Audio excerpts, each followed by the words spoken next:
everyone, and welcome to Kyzer and the Voices. I'm Kyzer Akron, the host with the Voices, and welcome back to Kyzer Plays Scott Pilgrim vs. the World the Game. That is still a mouthful.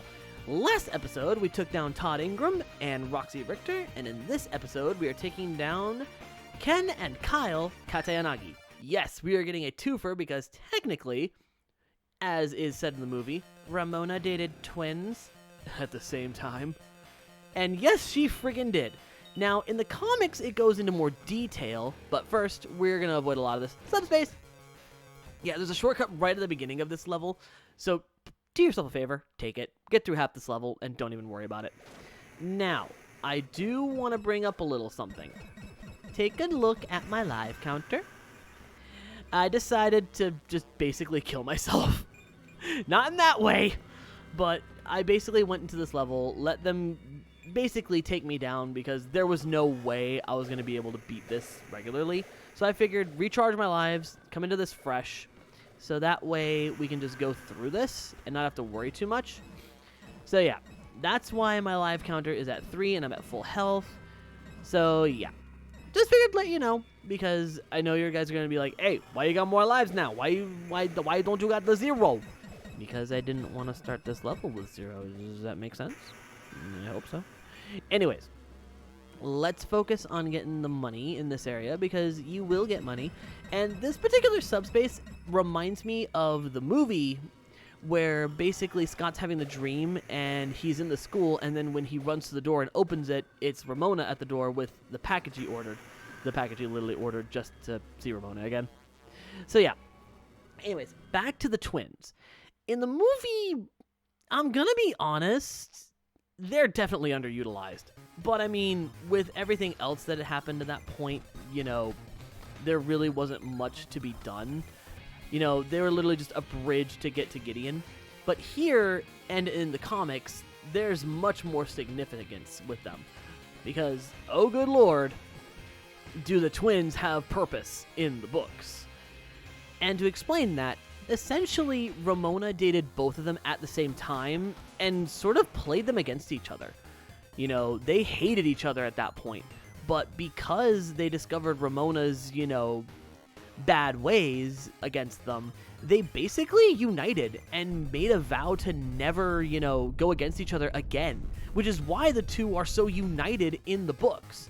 Now, in the movies, they don't even speak a word. They basically just have the music battle, which I'ma be real with you guys, I fucking love the music battle. Like, I know it's just like a 5-minute thing, but come on! Rock versus electronica like that, oh my god. Especially, like, when the Twin Dragon comes out, like, oh, when that happened, just, But then the giant freaking Yeti as well, just like, I'm geeking out again, aren't I? I'm sorry, just, oh god.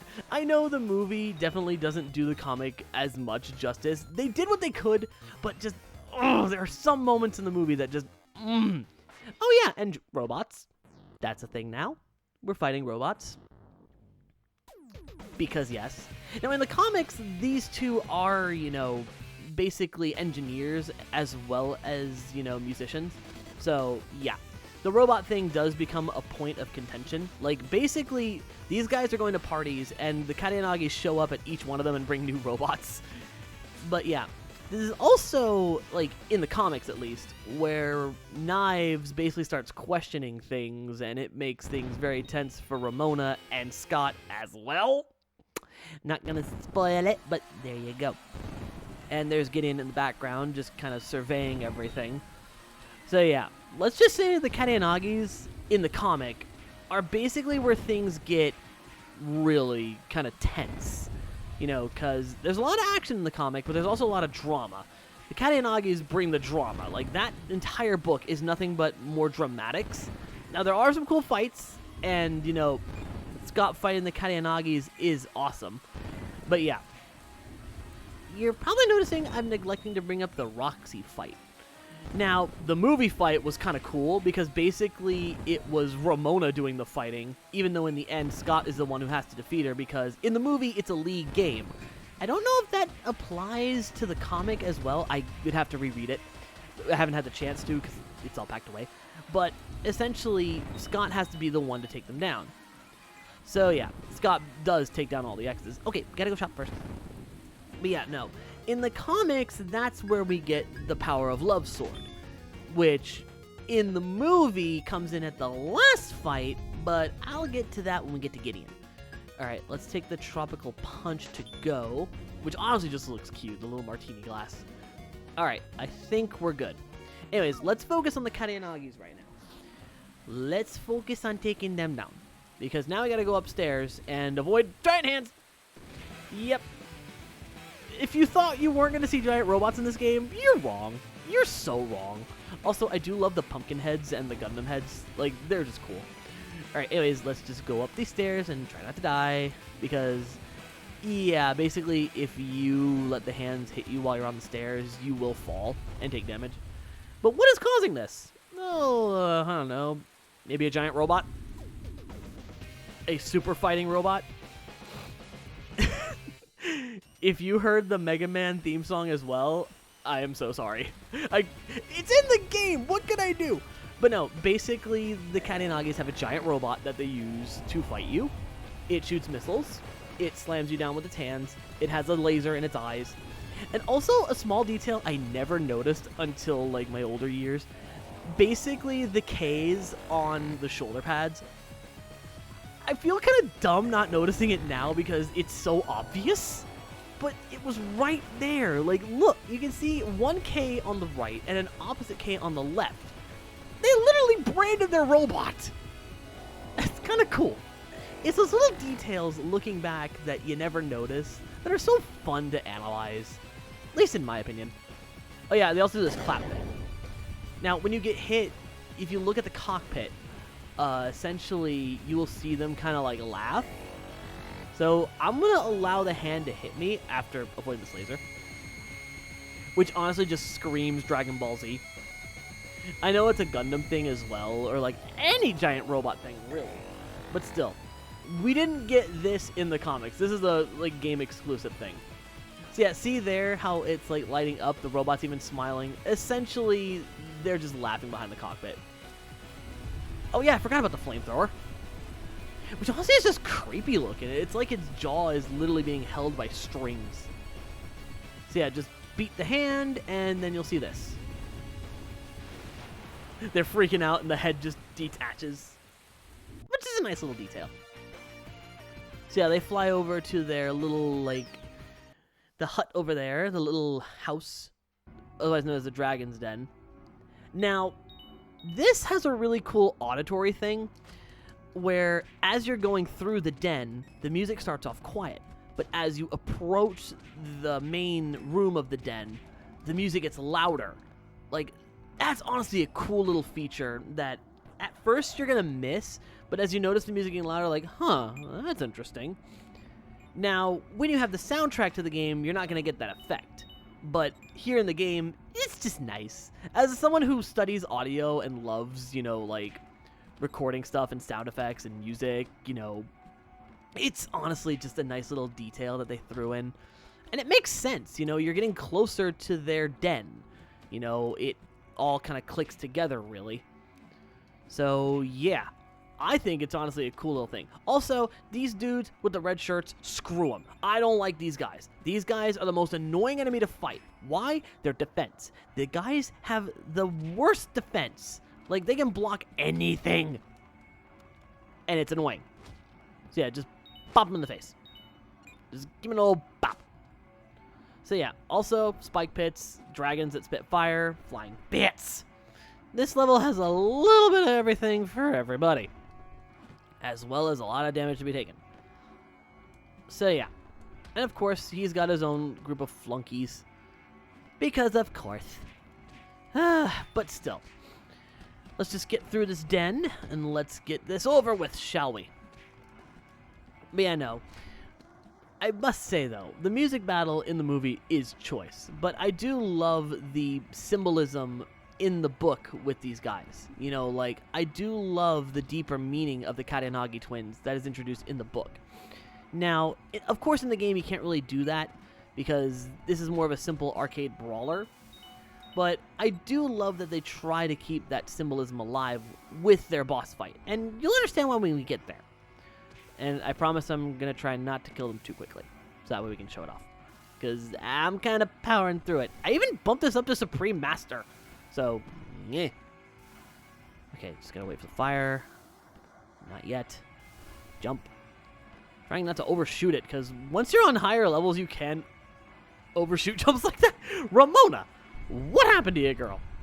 Oh yeah, also avoid these bowling balls or cannonballs or just basically pain balls. I don't know. Just avoid the bullshnickle is all I can say. Just gotta watch that. Make it happen. Just yep. Watch it. Yep.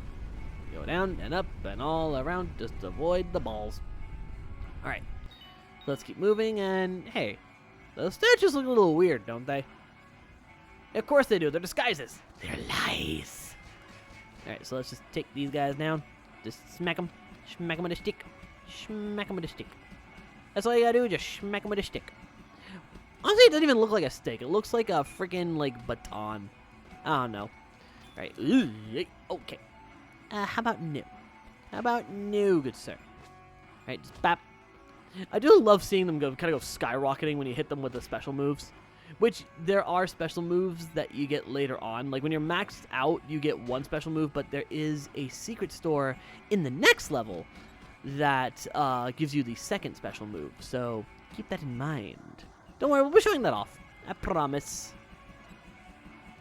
Ramona, focus on hitting the dude. I know you're enjoying swinging the stick, but yeah. Also, this is the entrance to their boss fight. All you gotta do is hit the statue into place. Both halves of the statue. Ramona!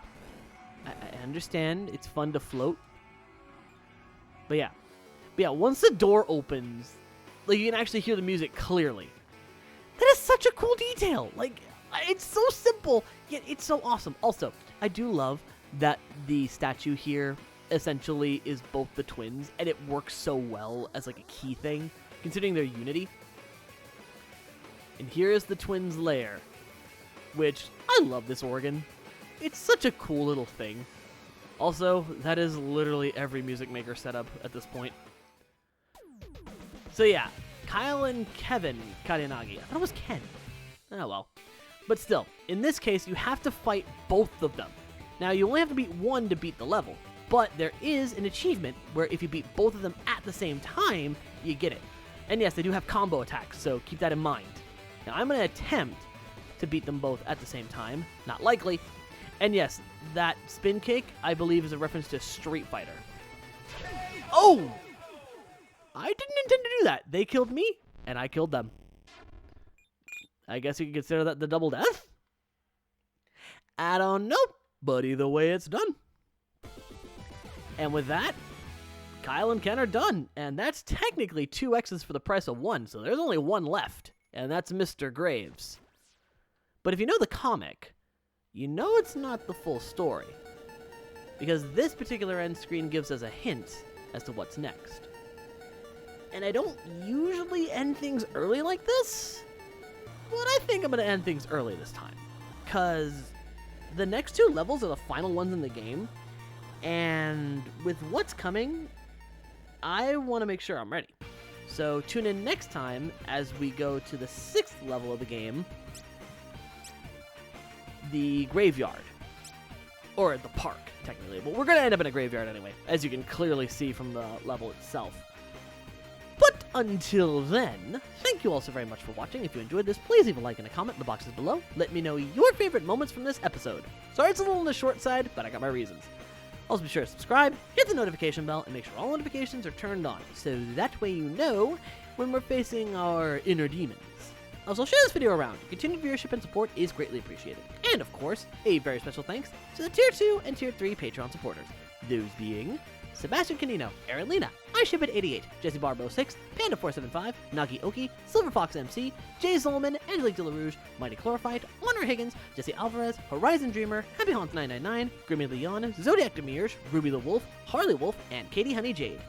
If you'd like to support the Patreon family, as well as get videos 24 hours in advance, along with exclusive Let's Plays, check the link in the description below to our Patreon. And with that said, this is Kyzer, and I will see you all next time. Bye-bye!